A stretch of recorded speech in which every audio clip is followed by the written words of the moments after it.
Fala aí, meus amigos, tudo bom? Eu sou o Eduardo Felipe do Jogada Histórica e hoje eu tô aqui pra falar pra vocês sobre esse jogo aqui, ó, o Paper Dungeons. Aí tu vai me perguntar, pô, tu vai falar de Paper Dungeons só agora? O jogo já lançou há mó tempão? Sim, porque eu vou aproveitar pra falar também sobre a expansão do Paper Dungeons. Olha aqui, a expansão Side Quest que vai ser lançada aqui nos próximos dias, já bem em breve. E essa cópia foi o Leandro Pires me emprestou aqui para eu poder fazer um review, já joguei, tá muito bom. E você vai saber minha opinião sobre o Paper Dungeons e a expansão, beleza? Só que, primeiro, antes de eu falar sobre o Paper Dungeons e a expansão dele, eu quero pedir para você fazer aquele ritual de sempre, de curtir esse vídeo. Se ainda não assinou o canal, assina, comenta se tiver qualquer sugestão, passa aí para quem não conhece o canal, principalmente esse vídeo, né, que é um board game aí sobre uma temática bem de RPG, passa para aquele teu amigo que joga RPG e não joga board game e quer conhecer, beleza? Então vamos lá, vou falar aqui do Paper Dungeons. Pessoal, seguinte, o Paper Dungeons é um jogo de roll and write, um jogo de rolar e escrever, como você quiser chamar, lançado aqui no Brasil pela MeepleBR e do designer Leandro Pires, que você já conhece aí ele de vários jogos lançados aqui no Brasil. E, cara, o Paper Dungeons pra mim é um dos melhores jogos de rolar e escrever que existe, cara. Eu gosto muito do Paper Dungeons, né? Vocês que me conhecem sabem que eu sou amigo do Leandro, mas não é por isso também, né? Eu participei de vários playtests do Paper Dungeons, cara, e eu acompanhei o jogo por muito tempo. E é um jogo muito querido, eu gosto muito do Paper Dungeons e, cara, ele realmente é um roll and write bem legal, cara. Eu vou explicar bem rapidamente como que funciona o Paper Dungeons. Seguinte, no Paper Dungeons nós somos um grupo de aventureiros de fantasia medieval, de RPG de fantasia medieval, e é aquele grupo clássico, né, composto por um ladrão, um clérigo, um mago e um guerreiro, certo? E a gente está explorando uma masmorra, pegando tesouro e matando o inimigo. Beleza? Como que a gente faz isso? O Paper Dungeons ele é jogado em 8 rodadas, dividido em 3 temporadas. No final de cada temporada a gente vai enfrentar um chefão, certo? E como é que é a preparação do jogo? A gente vai sortear uma masmorra e nessa masmorra a gente vai marcar os locais onde os chefões estão escondidos, certo? A gente tem um chefão de nível 1, nível 2, nível 3. Né? Uma medida de poder do chefão. E atrás da masmorra que a gente escolheu tem um textinho que conta a historinha dela, aí só um flavor, e diz qual inimigo a gente vai enfrentar. Nesse aqui, a gente enfrenta uma furtiva gárgula que agarrou o príncipe Mauer e levou para o castelo de Drak. E depois a gente vai enfrentar um vampiro e a gente vai enfrentar o poderoso dragão no final, certo? Então a gente vai enfrentar esses 3 bosses. E a gente vai separar os 3 chefes, né? O gárgula, o vampiro e o dragão. Beleza? Então o jogo ele vai ser jogado. O jogo ele vai ser jogado em 8 rodadas. A primeira temporada, né, é dividida em 3 rodadas. A segunda temporada em mais 3 rodadas. E a última e terceira temporada em 2 rodadas apenas, certo? E a gente tem essas rodadas, né, entre as temporadas para percorrer a masmorra e chegar na sala onde está o inimigo, certo? Então na preparação do jogo a gente vai pegar a masmorra, vai fazer essas marcações que estão aqui, tava de cabeça para baixo, a gente vai fazer essas marcações que estão aqui na nossa masmorra, certo? Na nossa ficha. A gente vai separar 3 missões que vão ser comuns aos jogadores. Nesse caso aqui eu sorteei, eu peguei aqui o jogador que atravessar 5 armadilhas, o jogador que alcançar 8 poções e o jogador a explorar todas as salas de uma linha. Isso aqui é aleatório. Cada jogador vai receber 2 objetivos e vai escolher um. E também vai receber 2 poderes e vai escolher um, certo? Esses poderes são poderzinhos que você vai receber vai poder usufruir dele durante toda a partida. Mas o bacana dos objetivos que você recebe é que eles vão definir aqui embaixo qual é a cor inicial dos seus aventureiros, né? E essa cor vai influenciar nos dados que você vai usar para aumentar o poder deles, certo? Vou mostrar aqui. No Paper Dungeons, a gente rola sempre, em toda rodada, 6 dados. E os dados têm 2 cores, um dado preto e um dado branco. São 3 dados pretos e 3 dados brancos. Os dados, eles têm as faces dos aventureiros. Então aqui a gente tem o clérigo, o mago, o ladrão e o guerreiro. Cadê o guerreiro? Guerreiros, vem aqui brigar! Guerreiros, por que não vem aqui brigar? E o guerreiro, certo? E o dado branco também tem o trevo, que é um coringa, que ele serve como qualquer face de dado. E o dado preto também tem as mesmas faces, só que também tem essa face aqui com as 3 botinhas. E os 2 dados têm, as 2 cores de dado, têm as caveiras. Né? As caveiras são ruins quando a gente faz a rolagem no início da rodada. Né? Essas caveiras dão 1 ponto de dano em cada jogador. E a gente vai rolar os dados e cada rodada a gente pode usar 3 dados. A gente vai anotar aqui em cima os dados que a gente usou. Isso aqui é uma ficha que eu já usei. E a gente vai fazer ações usando esses dados. Que tipos de ações a gente pode fazer? A gente vai usar os dados para realizar as ações. A gente pode gastar um dado da cor e do símbolo do aventureiro para subir um nível do aventureiro. Então a gente vai marcar as caixinhas aqui. A gente pode usar os dados com símbolos e cores específicas para forjar itens mágicos, que está aqui nessa coluna. A gente pode usar um dado de qualquer cor para fabricar 2 poções mágicas, que a gente vai marcar aqui. A gente pode usar um dado para andar 2 salas na dungeon, certo? E é isso. Esses são os usos dos dados que a gente vai fazer. Quando a gente começa a andar na dungeon, a gente vai marcando o caminho que a gente está fazendo aqui. E a dungeon, ela tem vários perigos. Elas têm armadilhas. Se a gente entrar numa sala de armadilha, a gente faz um risco ali na armadilha para dizer que a gente já caiu naquela armadilha e a gente toma 1 de dano. Esse dano, se a gente tiver a poção marcada, a gente marca a poção para evitar o dano. Se não, a gente marca aqui no lado. E os nossos pontos de vida é igual ao total do nível de todos os nossos aventureiros. Opa, caiu aqui. Certo? Beleza. Nas salas das dungeons, a gente tem os lacaios, que a gente tem que enfrentar eles. E os lacaios, eles vêm acompanhados de uma recompensa e eles dizem qual é o herói, né? Qual é o tipo de herói e o nível que aquele herói precisa ter para poder derrotar aquele lacaio sem tomar dano nenhum. Então essa primeira sala aqui, ó, não sei se dá pra ver, a gente ganha uma poção, certo? Pra derrotar esse Goblin. E um ladrão de nível 3 derrota o Goblin sem tomar dano nenhum. O lacaio, ele é sempre derrotado, certo? Porém, se você derrotar o lacaio com um nível menor do que o exigido, você toma a diferença de dano. Então, nesse primeiro aqui, a gente precisa de um ladrão de nível 3. Se a gente chegar aqui, o ladrão, se estiver só de nível 1, a gente vai tomar 2 de dano, que é a diferença. E o lacaio é sempre derrotado. A gente marca aqui, nessa trilha, a quantidade de lacaios que a gente derrotou. A gente tem uns diamantes aqui pela sala, espalhados. O primeiro jogador que chegar numa sala com esses diamantes, ele pega ele pra si. No final da rodada, se mais de um jogador pegar o diamante, os 2 pegam. E os diamantes são marcados, né, com as letras de A até H. E se alguém pegar, a gente risca ali. Nenhum outro jogador consegue pegar aquele diamante, certo? No final da temporada, se você alcançou a sala onde está o inimigo, você vai enfrentar ele. E para derrotar o chefe, o boss, no final de cada temporada, a gente soma todos os níveis dos nossos heróis, certo? A gente faz esse somatório de todos os níveis, mas qualquer bônus que a gente tiver por arma mágica, enfim, por item que a gente tiver, né, por poder que a gente tiver, a gente soma e dá um total. Só que cada monstro, ele tem uma fraqueza contra um determinado tipo de herói. O Gárgula, por exemplo, ele é mais fraco contra o Mago.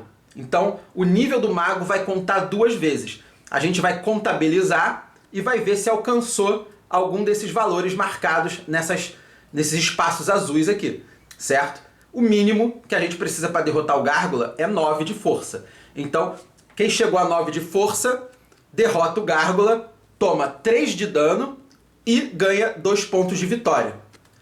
Quem chegou a 13 toma só 2 de dano e ganha 4 pontos de vitória. E quem chegou a 17 toma só 1 ponto de dano, mas ganha 6 pontos de vitória.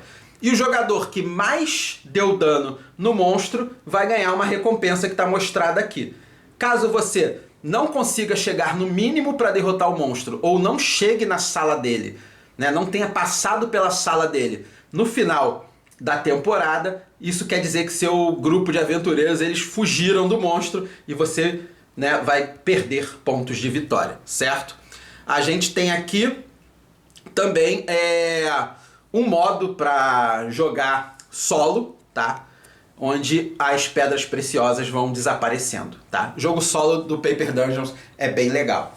E, gente, e é isso. No final do jogo, o jogo termina no final da 8ª rodada, quando a gente enfrenta o último chefão, e a gente vai ganhar ponto por chefão que a gente derrotou, o menor nível, o herói com menor nível, né? A gente vai ganhar uma pontuação referente ao menor nível de herói que a gente chegou. Enfim, tem uma série de pontuações aqui. E assim, esse é o Paper Dungeons, certo?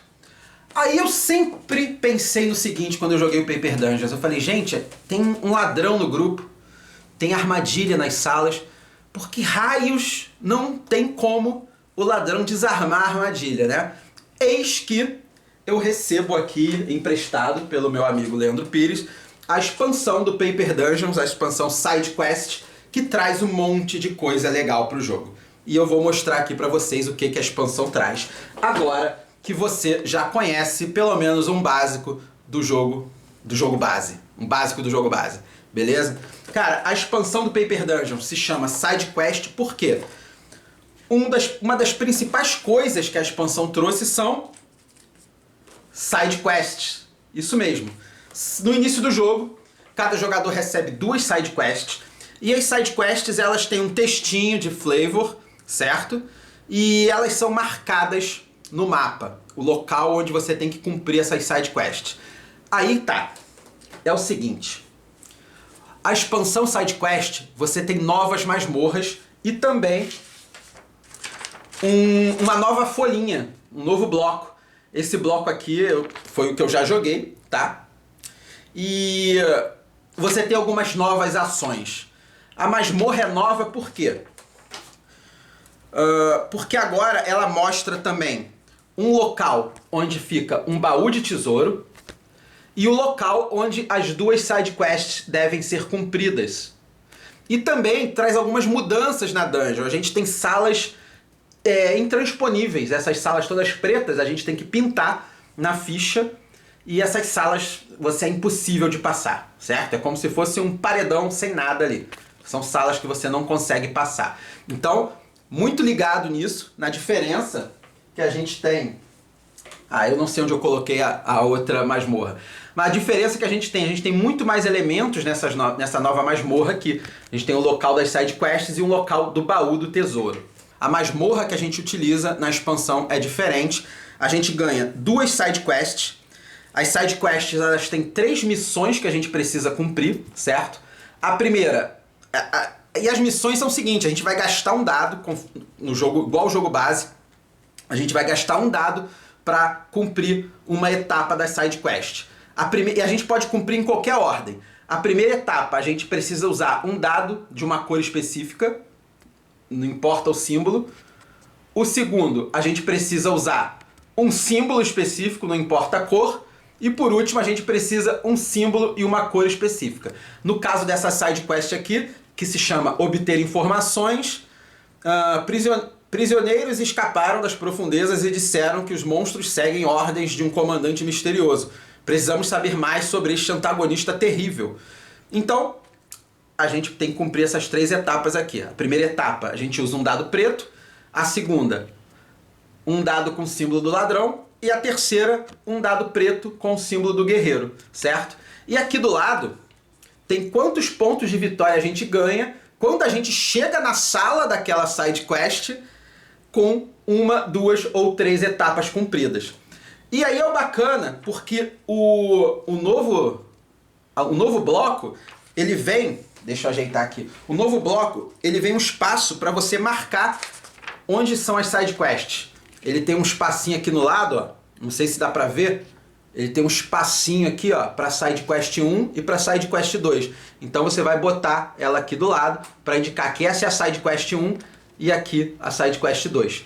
E quando você cumprir, chegar na sala onde a side quest tem que ser cumprida, você vai ver o quanto você cumpriu dela. E isso também é um novo campo que tem aqui na ficha. Esse aqui, ó, que é onde você marca o quanto das etapas você cumpriu da sua side quest. Essa é uma das inovações, uma das coisas novas da expansão. A outra coisa nova da expansão foi o que eu falei aqui quando eu acabei de falar sobre o jogo base. Você tem um ladrão no grupo e o ladrão não desarma a armadilha, agora você pode desarmar a armadilha. Quando você chega em uma sala adjacente a uma sala que tem uma armadilha, como por exemplo essa aqui, ó, aqui tem uma armadilha, essa sala é adjacente da armadilha, você pode gastar um movimento para poder riscar aquela armadilha antes de entrar ali. Então você está numa sala, certo? A sala é adjacente a uma sala que tem uma armadilha. Você vai gastar um dado para fazer 2 movimentos. O primeiro movimento você vai gastar para desarmar aquela armadilha e o segundo movimento você pode entrar ali na sala. E o bacana é que na expansão do Paper Dungeons, a expansão Side Quest, você tem um novo tipo de armadilha. A anterior você tinha aqueles espinhos, né, que dava 1 ponto de dano, e agora você tem umas lâminas que ficam penduradas, aqueles pêndulos de lâmina que dão 2 de dano se você entrar naquela sala antes de desarmar, certo? Então você tem um novo tipo de armadilha. O que mais a gente tem? É uma nova ação do jogo desarmar armadilha. O que mais que a gente tem aqui? A gente tem que indicar uma sala, certo? Da masmorra que você escolheu, tem uma sala que tem um baú de tesouro. Na preparação do jogo, a gente prepara um novo baralhinho, que é o baralho do tesouro. E esse baralho tem diversos itens mágicos. A gente tem aqui, ó, a massa do acólito, anel sinete das 5 famílias, a gente tem o espelho da lua, a gente tem o malho de Ghidark, e todos esses itens mágicos você vai encontrar eles num baú de tesouro, certo? Ele vai te dar um bônus, que está indicado aqui, e ele vai te dar uma condição de fim de jogo, não uma condição de fim de jogo, mas uma pontuação de final de jogo. Esse malho aqui, por exemplo, ele te dá mais 2 para derrotar esse tipo de lacaio aqui, o orc. E no final do jogo você vai ganhar 1 ponto de vitória para cada orc que você derrotou. É uma nova pontuaçãozinha aí de final de jogo. Muito maneiro, né? Só que tem o seguinte, a masmorra ela não está sendo explorada só por você agora, tá? Conforme você vai avançando no jogo, tá? No final da 2ª rodada, no final da 5ª rodada e no final da 7ª rodada, você vai tirando aleatoriamente 3 cartas do deck do tesouro. Isso que representa o quê? Tá passando o tempo, você ainda não chegou na sala do baú e as pessoas, outros aventureiros que estão ali ou monstros, estão saqueando o tesouro. Então quanto mais tempo você demorar para chegar na sala onde está o baú do tesouro, menos tesouro você vai ter ali para poder pegar. E o que acontece quando você chega na sala que tem o baú do tesouro? Você tem que enfrentar um sargento. Sargento é um inimigo, é um lacaio, só que é um lacaio mais forte que ele está guardando o tesouro. E você vai sortear o lacaio desse baralho aqui. O lacaio eles podem ser goblins, zumbis, orcs, e fantasmas. E você enfrenta eles como um lacaio normal. Só que eles têm nível de poder 6 ou 7, eles são bem mais fortes. Então aqui o Goblin, nível de poder 6, você tem que ter o ladrão de nível 6. E funciona da mesma forma que um lacaio. Você chega lá, se teu herói tiver aqui o mesmo nível de força do sargento, você derrota ele sem tomar dano nenhum. Se tiver menos, você toma a diferença de dano. Derrotou o sargento, você vai lá, consegue pegar o tesouro que está dentro do baú. Aí você vem aqui no baralho, né? É um baralho preparado, tem uma certa quantidade de cartas aqui por jogador que está jogando e você pode escolher qual carta pegar. Você olha e escolhe. Então, o problema é que quanto mais tempo você demorar para chegar lá, menos carta você vai ter para escolher, certo? E essa não é a única mudança. O jogo ele tá mais difícil no que diz respeito às botas e os trevos, certo? Tá ao contrário? As botas e os trevos, certo? Sempre que tiver, você rolar os dados, tiver 2 botas ou 2 trevos, você tem que rerolar de novo aquele repetido. Então, não acabou esse negócio de sair 2 dados pretos com bota, né? Não, vai ficar mais difícil. Então, sempre que repetir 2 botas ou 2 trevos, você vai rerolar um daqueles dados repetidos até sair um símbolo diferente. Essa também é uma das mudanças. E a gente tem também a nova ação, que é de desarmar armadilha, e novos itens mágicos. Esses novos itens mágicos que ficou muito bacana. A gente tem um novo item mágico que é um anel de teleporte, que a gente consegue se teleportar para alguma outra sala, porém, é isso, é um item mágico que a gente consegue se teleportar para alguma outra sala. É uma ferramenta de ladrão que a gente consegue desarmar 3 armadilhas e a gente ganha 3 pontos de vitória no final do jogo. E um pergaminho que a gente consegue subir 2 níveis, né, um nível em 2 heróis diferentes, porém perdemos 4 pontos de vitória no final do jogo. E também há uma mudança no bônus que a gente ganha quando a gente avança além do nível 4 nos nossos heróis, né? O mago, agora, quando a gente avança além do nível 4, o mago ele cumpre automaticamente uma etapa da side quest. O clérigo, você ganha imediatamente um símbolo de trevo que você tem que usar imediatamente. E o ladrão, eu achei um dos melhores bônus que você ganha quando passa do 4º nível. Que você tem essa habilidade aqui de passar de uma sala para outra, né? Você entra aqui, você sai aqui numa outra sala. O ladrão, quando chega ao 4º nível, ele pode entrar por uma sala e sair por qualquer outra. Não precisa ser exatamente a do lado oposto. Então, o ladrão, quando chega ao 4º nível, ele pode sair por aqui e entrar por qualquer outra sala. Isso achei muito legal, cara. Muito maneiro mesmo. Foram mudanças que eu gostei muito do jogo, certo? Ele tem algumas variantes. Uma das variantes que eu achei bem bacana é o modo difícil do jogo. A gente tem essas mudanças de status que a gente pode colocar nos monstros. A gente tem monstros novos, tá? Vem 4 monstros novos no jogo. 4 chefões novos no jogo, que é um chefão novo de nível 1, que é o Troll. Um novo chefão de nível 2, que é o Lobisomem.